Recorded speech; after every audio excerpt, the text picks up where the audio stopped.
7 ستمبر 2024 تاریخ ساز یادگار عظیم الشان گولڈن جوبلی ختم نبوت کانفرنس جس میں انسانوں کا سمندر امڑ آیا۔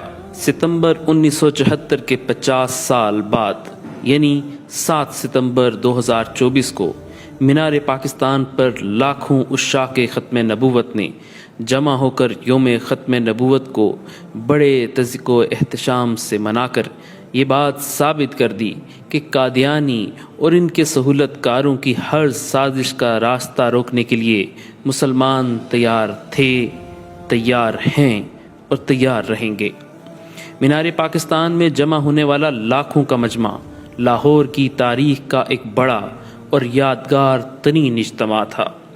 اس مجمع میں کوئی ایک شخص ایسا نہ تھا جس کو پیسے دے کر یا کسی لالچ میں لایا گیا ہو، فقط دلوں میں اٹھتی عشق رسالت کی چنگاری ہی تھی جو عوام کو جوک در جوک اس کانفرنس میں لے آئی۔ پورے پاکستان سے لوگوں نے انفرادی اور قافلوں کی صورت میں کانفرنس میں شرکت کی۔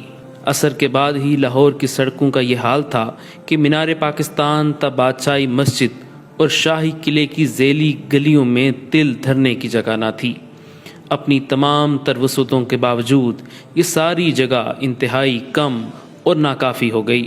مجمع کی کثرت کی وجہ سے باہر کے راستوں پر پھنس جانے والے ہزاروں عشاق نے پہنچنے کے باوجود یہ کانفرنس موبائلز پر لائیو دیکھی۔ مینار پاکستان کا وسیع و عریض گراؤنڈ کھچا کھچ بھرا ہوا تھا، جبکہ لوگوں کی بہت بڑی تعداد اس کے باہر بھی موجود تھی۔ ملحقہ سڑکیں، پارکس، حتیٰ کہ درختوں پر بھی لوگ موجود تھے۔ رات 1 بجے کے قریب جب اختتامی دعا ہوئی تو قافلے بدترین ٹریفک جام میں پھنسے رہے اور اکثریت فجر کے آس پاس نکل سکی۔ بلا شبہ یہ اجتماع لاہور کی تاریخ کے بڑے اجتماعات میں سے ایک تھا۔ تمام مسالک کے علماء کو خطاب کا موقع دیا گیا، جبکہ کروڑوں افراد نے اسے سوشل میڈیا کے ذریعے براہ راست دیکھا۔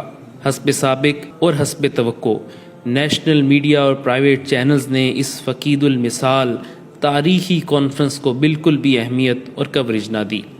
کانفرنس کا باقاعدہ آغاز بعد نماز عصر ہوا۔ ڈرون فوٹیجز میں دیکھا جا سکتا ہے کہ کانفرنس کے آغاز پر ہی پنڈال تقریباً بھر چکا تھا۔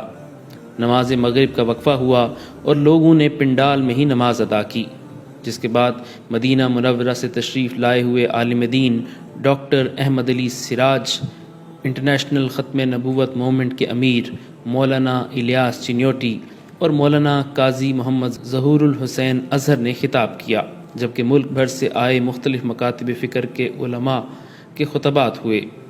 ملک کے معروف نعت خواں مولانا شاہد عمران عارفی نے ختم نبوت پر کلام پڑھ کر لوگوں کے لہو کو گرمایا۔ آپ نے یہ کہہ کر مہر ہی لگا دی، لا نبی آبادی، لا نبی آبادی، لا نبی آبادی، لا نبی آبادی۔ ہر زمانہ سنی لے یہ نوائے ہادی، لا نبی آبادی، لا نبی آبادی۔ جامعہ اشرفیہ کے محتمم مولانا فضل الرحیم اشرفی نے علالت کے باوجود کانفرنس میں شرکت کی، لیکن وہ گفتگو نہ کر پائے۔ اس موقع پر جامعہ اشرفیہ کے استاد مولانا یوسف خان نے ان کا پیغام پڑھ کر سنایا، جس کے بعد مولانا فضل الرحمان کے فرزند مولانا اسد محمود نے خطاب کیا۔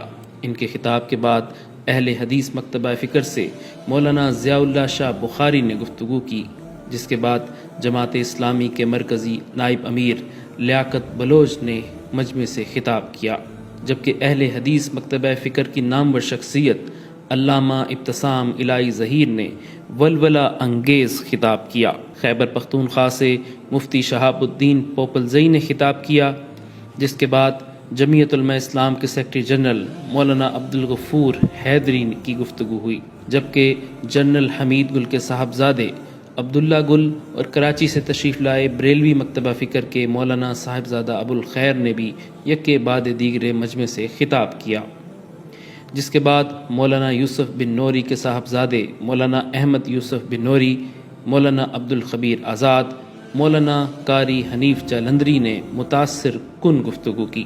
جمعیت کے سیکرٹری اطلاعات مولانا امجد خان، جبکہ مرکزی جمعیت اہل حدیث کے پروفیسر ساجد میر اور مجلس احرار اسلام کے امیر سید کفیل شاہ بخاری کا خطاب ہوا، جبکہ کراچی سے آئے معروف عالم دین مولانا منظور مینگل نے بھی اس موقع پر خطاب کیا۔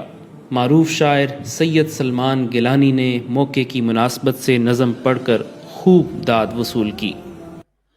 یاد تو ہوگی تمہیں 74 کی تحریک، 74 کی تحریک کی تھی قیادت گولڈن پگڑی والے نے، وہاں بھی دیوبندی بریلوی کر دیے ایک، دائی وحدت گولڈن پگڑی والے نے۔ جس کے بعد جمعیت علماء اسلام کشمیر کے امیر مولانا سعید یوسف کا خطاب ہوا، جبکہ آخری خطاب جمعیت علماء اسلام کے امیر مولانا فضل الرحمان نے کیا۔ نبی صلی اللہ علیہ وسلم کے عاشقوں کے سمندر کو دیکھ کر اسلام دشمنوں کی آنکھیں کھل جانی چاہیے۔